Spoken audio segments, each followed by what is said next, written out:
క్రీస్తునందు నా ప్రియమైన దేవుని బిడ్డలైన మీ అందరికీ హృదయపూర్వకమైన శుభములు. ఈ ఉదయకాలమున ప్రభు యొక్క మహోన్నతమైన కృప చేత ఈ విధంగా మనం దేవుని యొక్క సన్నిధిలో కలుసుకోవడానికి ప్రభు మనకి ఇచ్చినటువంటి ఈ గొప్ప సమయాన్ని బట్టి నేను దేవుని స్తుతిస్తున్నాను.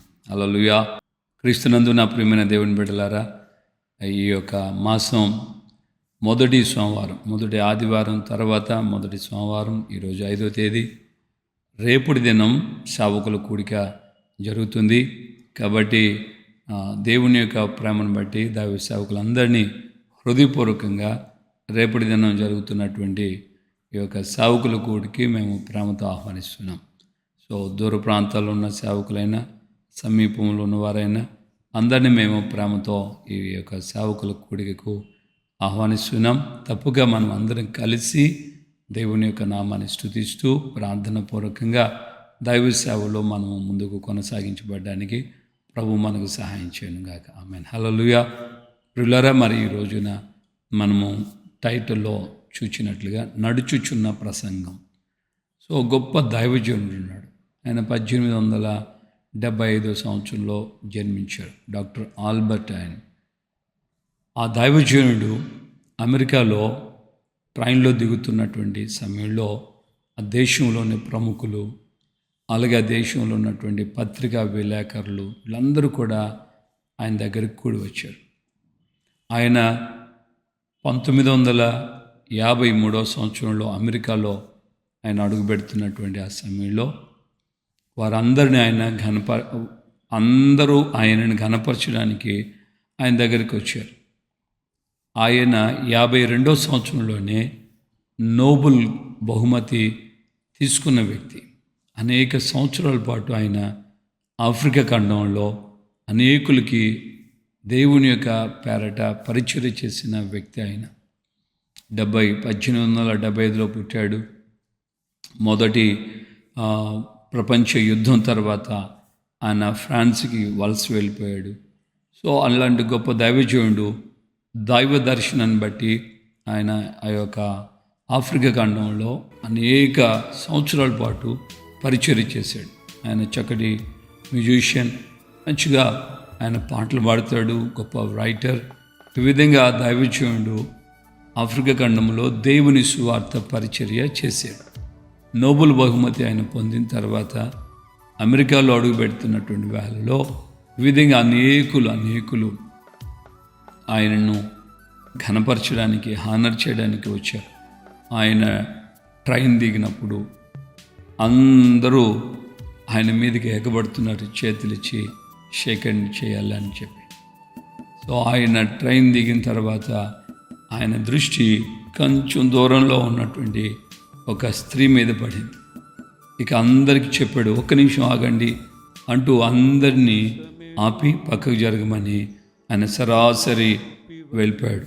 అక్కడికి వెళ్ళి ఆమె నీగ్రో లేడీ, ఆ ఆఫ్రికా ఖండానికి సంబంధించిన లేడీ, ఆమె 2 చేతులతో బరువైనటువంటి ఆ సుటికేసులు మొయ్యలేక మోస్తున్నటువంటి ఆమెకి వెళ్ళి ఈయన సహాయపడి ఆ సుటికేసు తీసుకెళ్ళి ఆమె ఎక్కుతున్నటువంటి ఆ బస్సులో పెట్టి వచ్చి అందరితో అంటాడు, మిమ్మల్ని నేను నిలబెట్టినందుకు క్షమించండి అని చెప్పి. ఎందుకంటే వీరందరూ నా కోసం ఎదురు చూస్తున్నారు.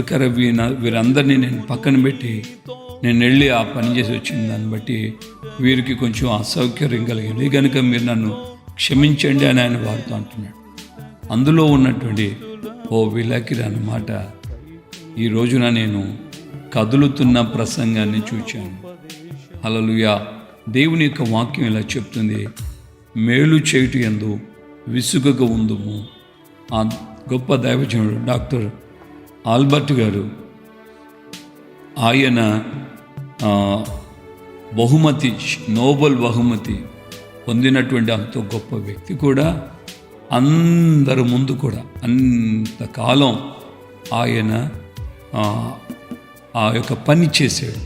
సహాయపడటం, ఇతరులకి మేలు చేయటం, విసుగలేదు. నేను నోబెల్ బహుమతి పొందాను కదా, ఇక నాకు ఎందుకులే ఇంత స్టేటస్ వచ్చేసింది, నేను అలా ఉన్నాను ఇలా ఉన్నాను అని అనుకోలేదు. ఆయన ఎవరూ పట్టించుకొని ఒక స్త్రీని గుర్తించి తన కోసం వచ్చిన జనులను కూడా పక్కన పెట్టి మొదట వెళ్ళి ఆమెకి ఆయన సహాయపడ్డాడు. ఈరోజున దైవజనులుగాను విశ్వాసులుగాను మొత్తానికి క్రీస్తు శరీరం మన సంఘములో ఉన్న వ్యక్తులుగా మనం గుర్తించాల్సిన విషయం ఏంటంటే, మనము మేలు చేయటం యందు విసుగుగా ఉన్నామా? మనం ఎంతవరకు మేలు చేయగలుగుతున్నాం? ఎవరికి మనం మేలు చేసాం? మనం మేలు చేసేటప్పుడు ఎలా ఉంది? దైవజనులమైన దేవుని బిడ్డలుగా దేవుని నామం ధరించుకున్నటువంటి విశ్వాసులైన మనం ఒకరికొకరు మేలు చేయకుండా ఒకరికొకరు మనం దూషించుకొని అవమానపరుచుకొని వారి మీద వీళ్ళ మీద వాళ్ళకి చాడీలు చెప్పుకుంటూ మనం కొనసాగితే పరిస్థితి ఏంటి? దైవజనుడు పౌలు గారు గలతీ పత్రికలో ఈ మాట రాస్తాడు, మీరు ఒకరినొకరు కరుచుకొని భక్షించుకున్నట్లయితే మీరు లయమైపోతారు, నశించిపోతారు అని. సో దేవుని బిడ్డలుగా ఈరోజున మనం గుర్తించాల్సినటువంటి మాట, ఖచ్చితంగా మన యొక్క జీవితాల్లో దేవుడు మనకు ఆయన ఈ చక్కటి మాటను నేర్పిస్తున్నాడు. మనము మేలు చేయటం యందు విసుగుగా ఉందాము. ఎప్పటి వరకు అనంటే చివరి వరకు, మన ప్రాణం పోయేంత వరకు మేలు చేయడంలో మనం విసుగు. దైవజనుడైనటువంటి పౌలు జీవితంలో, పేతురు జీవితంలో యేసుక్రీస్తు ద్వారా వారు నేర్చుకున్నటువంటి ఆ సత్యానికి వారు పూర్ణంగా లోబడుతూ దేవుని యొక్క సన్నిధిలో వారు జీవించిన జీవితాలే మనకు నిదర్శనం.